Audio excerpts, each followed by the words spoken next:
Hi hello friends, good morning. It's Wednesday morning. இன்றைக்கி எங்களுக்கு school லீவுங்க. அதனால் நாங்கள் லேட்டாக தான் எழுந்திரிச்சோம். எழுந்திரிச்சதுமே ஃபஸ்ட்டு வேலையாக ரெஃப்ரெஷ் ஆகிட்டு டீலாம் போட்டுட்டு மார்னிங் பிரேக்ஃபாஸ்ட்டுக்கு வந்து தக்காளி சட்னி கேட்டிருந்தாங்க. சரி அதையும் செஞ்சிடலாம் அப்படின்னு சொல்லிட்டு தக்காளி சட்னியும் இட்லியும் தாங்க பிளான் பண்ணியிருந்தேன். அதுக்கெல்லாம் ரெடி பண்ணி சாப்பிட்டுட்டு ஃபுல்லாக க்ளீன் பண்ணி எடுத்தாச்சுங்க.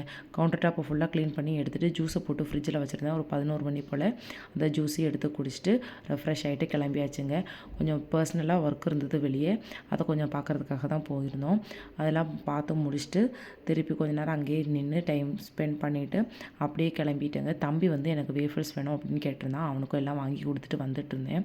ரோடு ஃபுல்லாக அந்த பிங்க் கலர் பேப்பர் பூ பார்க்குறதுக்கு அவ்வளோ அழகாக இருந்ததுங்க. அதையும் அப்படியே பார்த்துட்டு நல்ல வெயில், சரி ஓகே ஜூஸ் குடிச்சிட்டு வந்துடலான்னு ஒரு ஜூஸையும் குடிச்சிட்டு வந்தோங்க. வீட்டுக்கு போய் பார்த்தோம். வீட்டில் வந்து அம்மா வந்து சமையல் பண்ணி வச்சுருந்தாங்க. என்னென்னா சாம்பாரும் கீரை பொரியல் தாங்க செஞ்சுருந்தோங்க. வந்து கொஞ்ச நேரம் இருந்துட்டு அதையும் சாப்பிட்டுட்டு ரெஸ்ட் எடுக்க போயிட்டாங்க. ஓகே பாய், நாளைக்கு பார்க்கலாம்.